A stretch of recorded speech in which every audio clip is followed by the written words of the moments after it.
Good morning. ગયા લેક્ચરમાં આપણે જે અભ્યાસ કર્યો હતો માહિતી સંચાર. હવે એ માહિતી સંચારની જે પ્રક્રિયા છે, આપણે ગયા લેક્ચરમાં જે છેલ્લી વ્યાખ્યા સમજ્યા હતા, માહિતી સંચાર એટલે આપણા વિચારોને બીજાના મગજમાં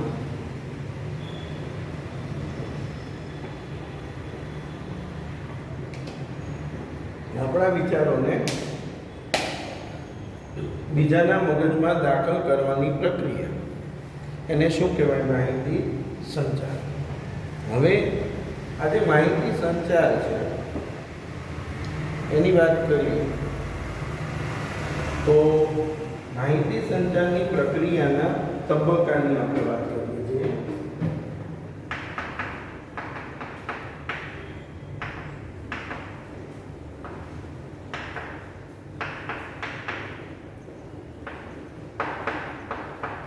માહિતી સંચારની પ્રક્રિયા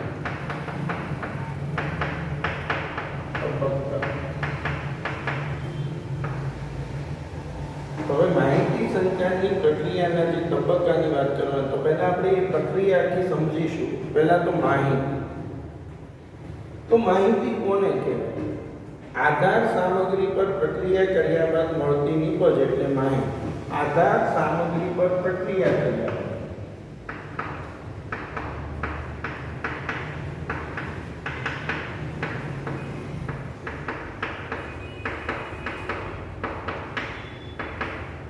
મળતી નિપજ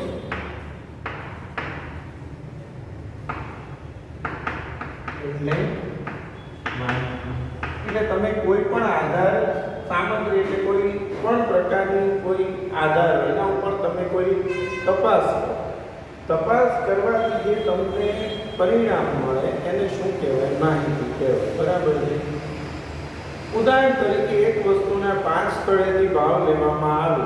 તમે કોઈ એક વસ્તુનો ભાવ છે શાક માર્કેટમાં જઈએ તો આપણે શું કરીએ? 5 જણાને પૂછીએ તો એક વસ્તુનો ભાવ 5 સ્થળેથી લેવામાં આવે તો એને શું કહેવાય? તો તે આ ભાવ એ ડેટા છે, પરંતુ તેમાં સૌથી ઓછા ભાવ અને સૌથી વધુ ભાવ એ માહિતી છે. હવે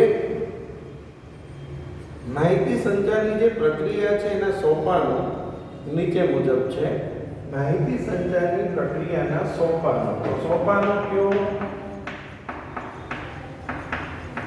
તબક્કા કયો? કે પ્રક્રિયા? બધું એક જ છે. તો સોપાનની અંદર વાત કરીએ. પહેલું સંદેશાનું ઘડતર.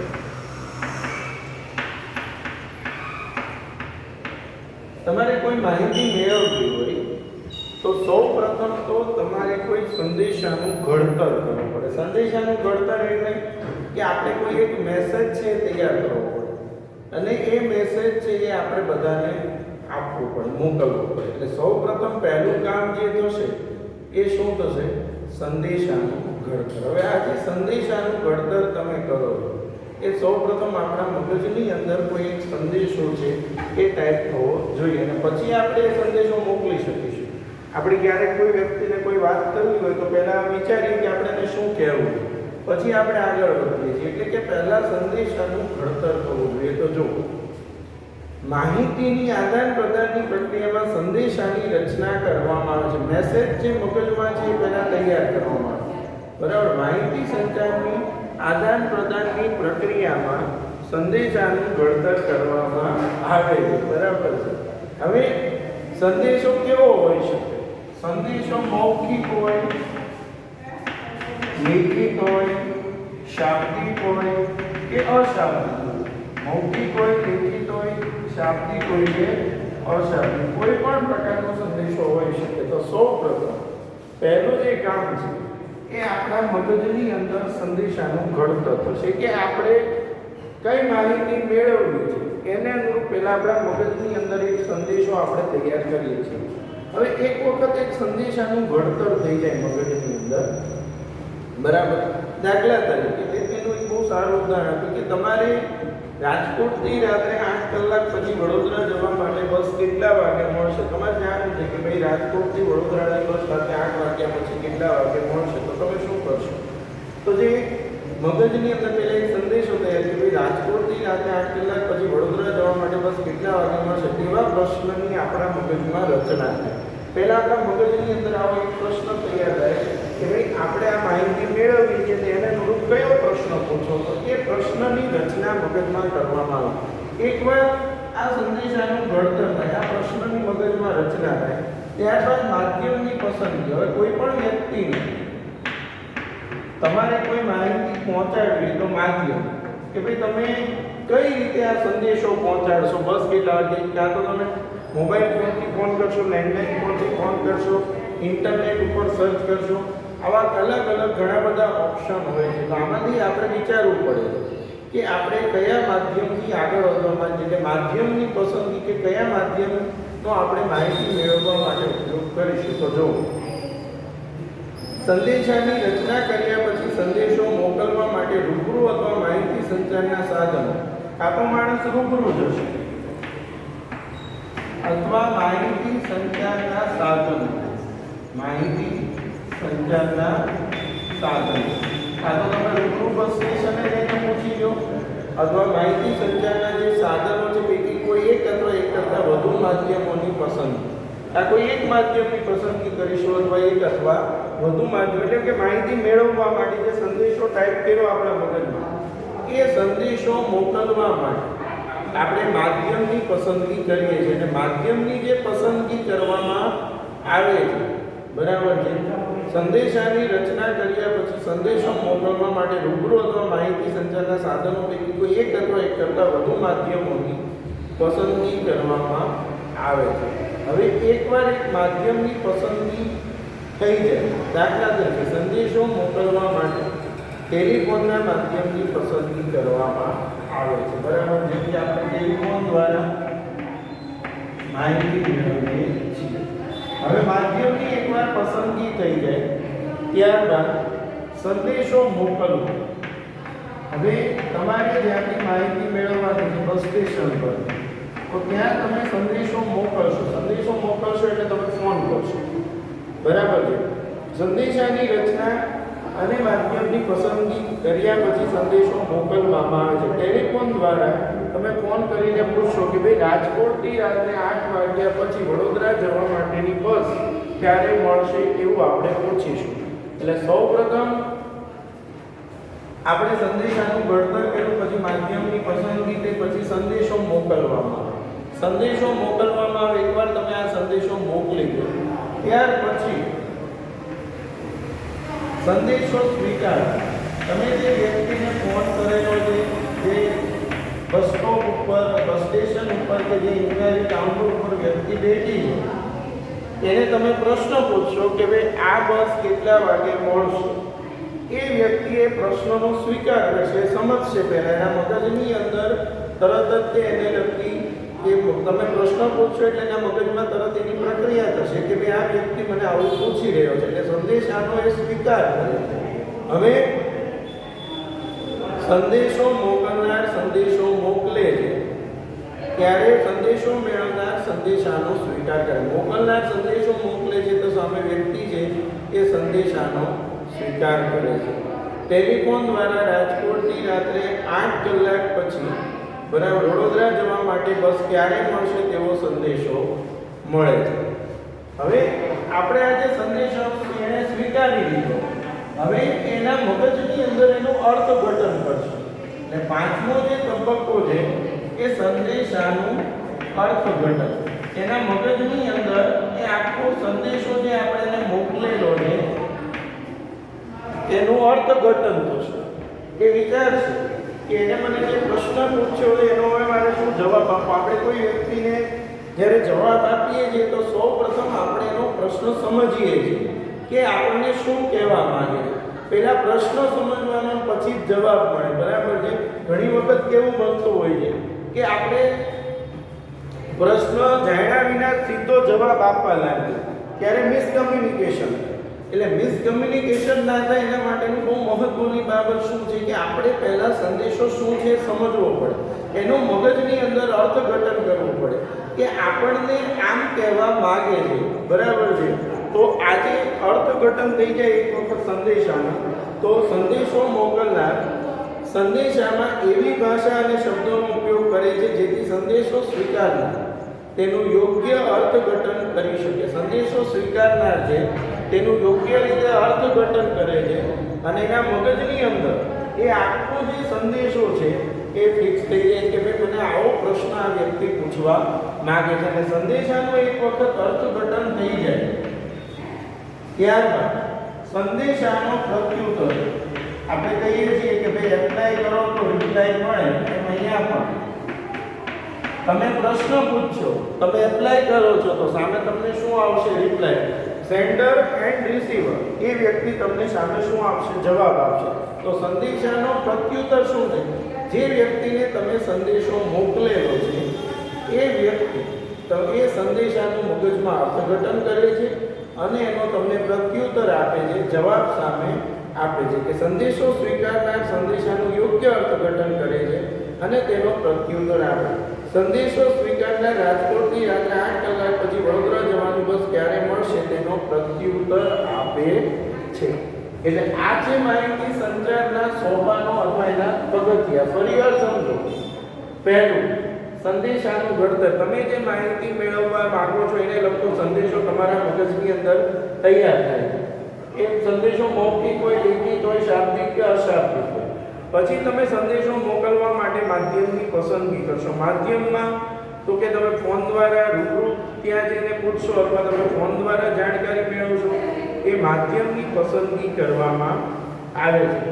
હવે આ માધ્યમની પસંદગી થઈ જાય, માધ્યમની પસંદગી પછી તમે એ વ્યક્તિને સંદેશો મોકલશો. હવે એ જ્યારે સંદેશો મોકલવામાં આવે છે ત્યારે બહુ સમજવાની વસ્તુ છે કે જ્યારે તમે આ સંદેશો મોકલો છો ત્યારે એ વ્યક્તિ છે એ સરળતાથી સમજી શકે એવા જ શબ્દોનો એમાં ઉપયોગ કરવો જોઈએ. પછી એ સંદેશાનો સ્વીકાર કરે છે. આપણે જે વ્યક્તિને સંદેશો મોકલીએ છીએ એ વ્યક્તિ એ સંદેશાનો સ્વીકાર કરે છે. સંદેશો સ્વીકારીને એ પોતાના મગજની અંદર એ સંદેશાનું અર્થઘટન કરે છે કે ભાઈ મને આવો પ્રશ્ન પૂછવા માંગે છે. એક વખત એના મગજમાં અર્થઘટન થઈ જાય પછી એ તમને એ સંદેશાનો પ્રત્યુત્તર આપે છે. તો આ રીતે આ માહિતી સંચારની આખી પ્રક્રિયા થતી હોય છે, બરાબર છે. હવે આ માહિતી સંચારની પ્રક્રિયાને આપણે તબક્કા જોઈએ. હવે આપણે આગળ વધીએ તો માહિતી સંચારના તબક્કા પછી આવે છે ઇન્ટરનેટ. હવે આજના સમયમાં દરેક વિદ્યાર્થી ઇન્ટરનેટથી પરિચિત છે. ઇન્ટરનેટ એટલે શું? ઇન્ટર એટલે આંતરિક અને નેટ એટલે જાળું. તો આંતરિક જાળું, શેનું આંતરિક જાળું છે ઇન્ટરનેટ? તો પરસ્પર જોડાયેલા કોમ્પ્યુટરોનું જે જાળું છે તેને ઇન્ટરનેટ કહેવામાં આવે છે. એટલે ઇન્ટરનેટનો આપણે અર્થ સમજીશું. ઇન્ટરનેટનો અર્થ, બરાબર છે. ઇન્ટરનેટનો અર્થ સમજાવું છું. તો ઇન્ટરનેટ એ શું છે? ઇન્ટરનેટ એ પરસ્પર જોડાયેલા કોમ્પ્યુટરોનું જાળું છે કે જેની અંદર તમે જેની મદદથી દુનિયાના કોઈ પણ ખૂણે તમારા સંદેશાઓ તમે મેળવી શકો છો. એ ઇન્ટરનેટ દ્વારા શક્ય બન્યું છે. તો ઇન્ટરનેટનો અર્થ આપણે સમજીશું. ઇન્ટર એ ઇન્ટરકનેક્શન અને નેટવર્ક. ઇન્ટરનેટ એ બે શબ્દો, એ ઇન્ટર કનેક્શન અને નેટવર્ક, આ બે શબ્દોનો બનેલો છે. ઇન્ટરનેટ, ઇન્ટરકનેક્શન અને નેટવર્ક, આ બે શબ્દોનો બનેલો છે. ઇન્ટરનેટનો અર્થ ઇન્ટર એટલે આંતર અને નેટ એટલે જાળું. ઇન્ટરનેટનો અર્થ શું થાય છે? ઇન્ટર એટલે આંતર અને નેટ એટલે જાળું. તો ઇન્ટર એટલે આંતર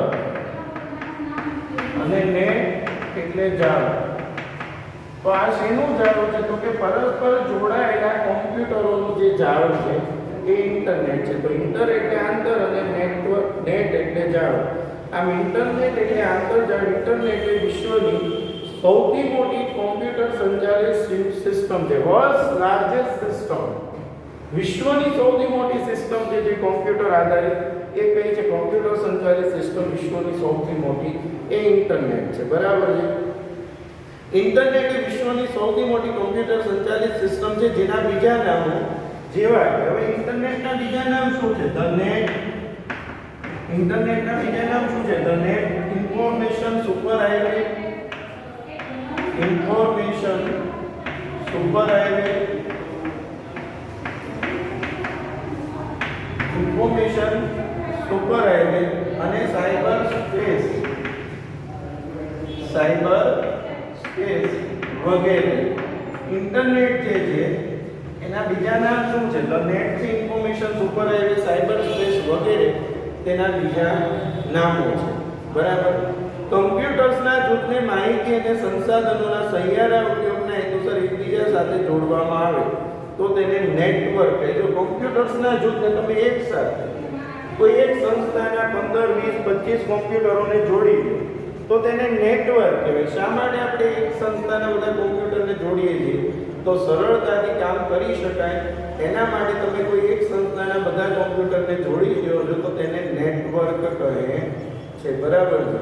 તો જો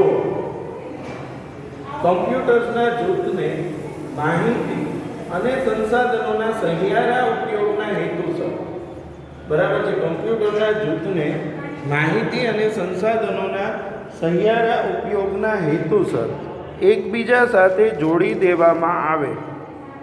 કમ્પ્યુટર્સને માહિતી અને એકબીજાના સહિયારા ઉપયોગના હેતુસર જોડવામાં આવે તો તેને નેટવર્ક કહે છે. આ શબ્દ યાદ રાખજો.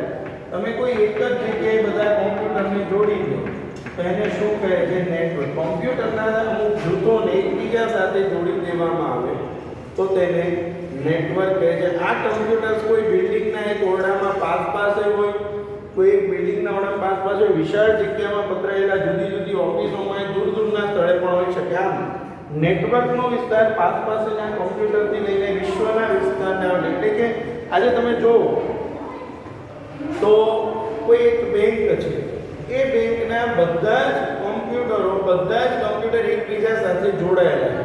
તમે એસબીઆઈમાં ખાતું ધરાવો છો, તમે અમદાવાદની શાખામાં ખાતું ધરાવો છો, તમે દિલ્હી ગયા અને તમારે ત્યાં એની માહિતી જોઈતી છે, ત્યાં તમે તમારું ખાતા નંબર આપો, તમને માહિતી મળી જશે. વિદેશમાં જશો ત્યાં તમારે માહિતી મેળવી તો પણ આ શું દર્શાવે છે કે આ બધા જ કોમ્પ્યુટરો એકબીજા સાથે જે પરસ્પર જોડાયેલા છે આને નેટવર્ક કહેવામાં આવે છે. બરાબર. કોમ્પ્યુટર્સના નેટવર્કનું નેટવર્ક એટલે ઇન્ટરનેટ. ઇન્ટરનેટની માલિકી કોઈ ધરાવતું નથી. કેટલીક એવી સંસ્થાઓ છે, જો ઇન્ટરનેટની કોઈની માલિકી નથી, પણ જે સંસ્થાઓ છે કે જે આપણને આ સુવિધાઓ પૂરી પાડે છે, આ સુવિધાઓ આપવામાં મદદરૂપ થાય છે. આ બધી જે સંસ્થાઓ છે, બરાબર છે, આ જે સંસ્થાઓ છે જે આપણને ઇન્ટરનેટની સુવિધાઓ પૂરી પાડે છે, તો આની માલિકી કોઈની નથી, પરંતુ આવી જે સંસ્થાઓ છે જે નેટવર્કના વિવિધ ભાગના વ્યવસ્થાપનમાં મદદ કરે કે જે નેટવર્કના વિવિધ કાર્યો કરવામાં આપણને મદદરૂપ થાય છે. એટલે કે ઇન્ટરનેટની માલિકી કોઈ ધરાવતું નથી, પરંતુ એવી સંસ્થાઓ છે કે જે આપણને નેટવર્કના વિવિધ ભાગોના વ્યવસ્થાપનમાં મદદ કરે છે. હવે આ જે કમ્પ્યુટર નેટવર્ક છે તેના 4 પ્રકારો છે. કમ્પ્યુટર નેટવર્કના 4 પ્રકાર છે, યાદ રાખજો. કમ્પ્યુટર નેટવર્ક જે છે એના 4 પ્રકારો છે.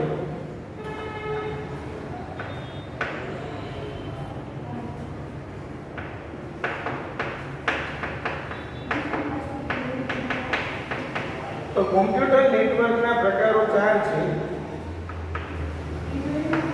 4 પ્રકારો છે કમ્પ્યુટર નેટવર્કના. એમાં પહેલું છે LAN, LAN.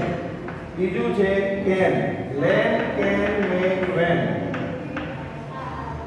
બરાબર છે. MAN અને WAN. હવે LAN એટલે local area network.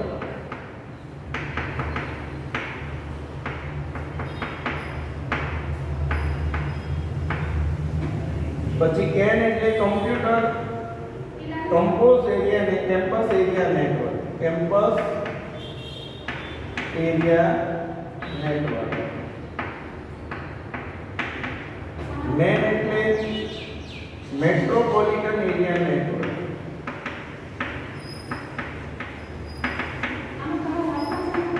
Metropolitan area network અને વેન એટલે વાઇડ એરિયા નેટવર્ક.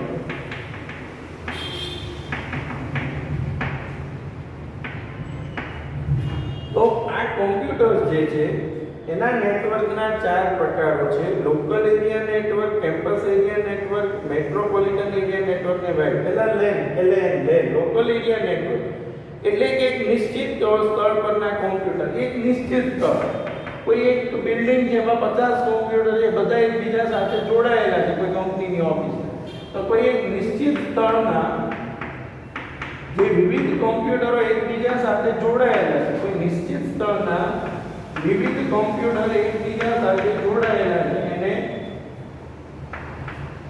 શું કહે છે? Local area network. બરાબર. એકબીજા સાથે વાયર કે વાયર વગર જોડાયેલા હોય છે, લોકલ એરિયા નેટવર્ક. બીજું કેમ એટલે કેમ્પસ એરિયા નેટવર્ક. જેમ કે ગુજરાત યુનિવર્સિટી છે, તો ગુજરાત યુનિવર્સિટી આપણે જોયેલી ઘણી મોટી, તો એ યુનિવર્સિટીના બધા જ કોમ્પ્યુટર એકબીજા સાથે જોડાયેલા, તો એને શું કહેવાય? Local campus area network. એક કેમ્પસ છે ગુજરાત યુનિવર્સિટી, ત્યાંના બધા જ કોમ્પ્યુટર જોડાયેલા, તો એને કેમ્પસ એરિયા નેટવર્ક કહે છે. ત્યારબાદ મેટ્રોપોલિટન એરિયા નેટવર્ક એટલે કે શહેરના કોમ્પ્યુટર, એક શહેરના, અહીંયા એક કેમ્પસના, જેમ કે મેં તમને ગુજરાત યુનિવર્સિટીની વાત કરી, એમ અહીંયા એક શહેરના બધા જ કોમ્પ્યુટર એકબીજા સાથે જોડાયેલા હોય તો એને કહેવાય મેટ્રોપોલિટન. અને વિશ્વના બધા જ કોમ્પ્યુટરો જેની કોઈ ભૌતિક સીમા ન હોય ને તે રીતે વૈશ્વિક રીતે કોમ્પ્યુટર, જેની કોઈ વૈશ્વિક રીતે જે બધા કોમ્પ્યુટરો એકબીજા સાથે જોડાયેલ, જેની કોઈ ભૌતિક સીમા ન હોય. બરાબર. આમ આ જુદા જુદા પ્રકારના નેટવર્કને ઇન્ટરનેટ કહે છે. વાઇડ એરિયા નેટવર્ક જે છે એના 2 વિભાગ પડે છે, એન્ટરપ્રાઇઝ વેન અને ગ્લોબલ વેન, કે જે આપણે આવતા લેક્ચરમાં ભણવાનું છે. પરિવાર બધાને કહી દઉં કે આજે આપણે માહિતી સંચારના સોપાનો અને જે ઇન્ટરનેટ છે, બરાબર છે, એના નેટવર્ક, ઇન્ટરનેટનો અર્થ અને નેટવર્કના પ્રકારો એનો આપણે આજે અભ્યાસ કર્યો. આગળ આપણે આવતા લેક્ચરમાં ભણીશું. બરાબર છે. Thank you.